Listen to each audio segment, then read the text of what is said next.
সেই সকালবেলা কুরবানি হয়েছে আর এখন সন্ধ্যা হয়ে গেছে, কিন্তু তোমার গোছ গাছ এখনো হয়নি। আমি কি আর শুয়ে বসে আছি? সকাল থেকে তো আমি ননস্টপ কাজ করতেছি, এখন কাজ শেষ না হলে কি করবো? তুমি তো সেই নামাজ পড়ে এসে কোরবানি শেষ হয়ে গেছে, মাংস উপরে দিয়েই খালাস। সব কাজ তো আমাকে করতে হচ্ছে, ভাগ করার থেকে শুরু করে আত্মীয় স্বজনের ভাগ গোছানো, গরিবদের ভাগ গোছানো, সব তো আমাকেই করতে হচ্ছে তা নাকি? আমার তো কুরবানি দেওয়ার গোশ এনে দেওয়াই তো আমার কাজ, আমার কাজে তো কোনো ত্রুটি নেই। এই সামান্য ভাগ আর রান্না বান্না এই এত দেরি হয়ে যাচ্ছে। সারাদিন কত মেহমান আসতে বলো তো, আর তুমি মাংস আনার সাথে সাথেই তো আমি একবারে বড় ড্যাগ ভরে মাংস চড়াই দিছি। তো রান্না করব না এগুলা গুছাবো? আর তাছাড়া তো আমার সবকিছু দেওয়া হয়ে গেছে, আত্মীয় স্বজনকেও সব পাঠানো হয়ে গেছে, আর যত গরিব ফকির মিসকিন আসছে সবাইকে দেওয়া হয়েছে। তা এখন নিজেদের তুমি ভাগের মাংস গুছাইতে বাকি। তুমি যেভাবে বললে যে আত্মীয় স্বজনের তা পাঠানো হয়ে গেছে, পাঠাইছো তো আমাকে দিয়ে, আমিই তো দিয়ে আসলাম। কাজ তো ম্যাক্সিমাম আমিই করলাম, তুমি কি করলে?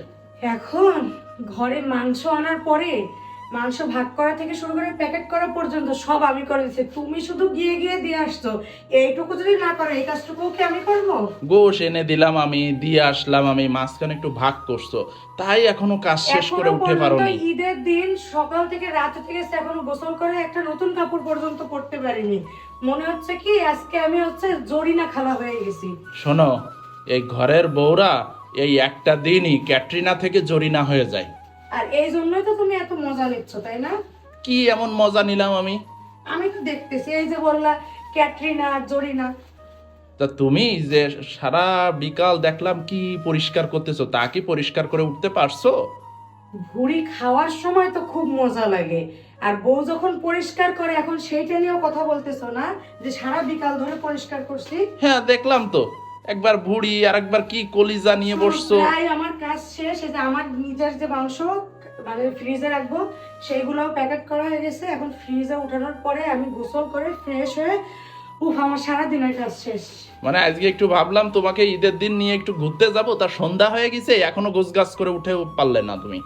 তারা ঘুরতে যাব কখন? তার ঘরে কোরবানি হয় সে ঈদের দিন ঘুরতে যাবে? তোমার কি পাগল হয়েছো না, তোমার মাথা খারাপ হয়েছে বলো তো?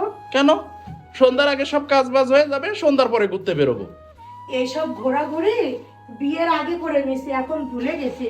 এখন বিয়ে ঈদের দিন মানে মনে হয় কি, মানে অন্যান্য দিনের তুলনায় কাজ আরো 4 গুণ বেশি থাকে। আর বিয়ের আগে ঈদের দিন সকাল থেকে শুরু হতো সাজগোজ আর ঘোরাফেরা।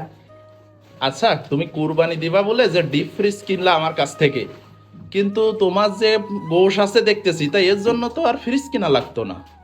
কথাটা তুমি আসলে মন্দ বলো নাই, বুঝছো?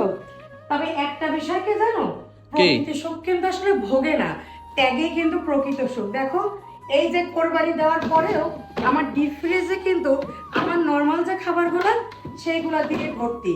আমার বাসায় এই যে এত এত ফকির মিসকিন আসছে, আমি কাউকে খালি হাতে যেতে দিইনি। এইটাতে যে আমি কত শান্তি পাইছি কোরবানিতে, তা বলার মতো না। এখন যদি আমার ফ্রিজে 1 কেজি মাংস নাও রাখতে পারি, তাও আমার কোনো আফসোস নাই। আচ্ছা, এখন একটু কি তাড়াতাড়ি গোছগাছ করে বাইরে ঘুরতে যাওয়া যাবে? বাইরে ঘুরতে যাওয়া তো কোনো মতেই সম্ভব না। বড় জোর আমি কাজগুলো তাড়াতাড়ি শেষ করে আমার একটু রেস্ট নেওয়া দরকার, অনেক কষ্ট হয়ে গেছে আজকে।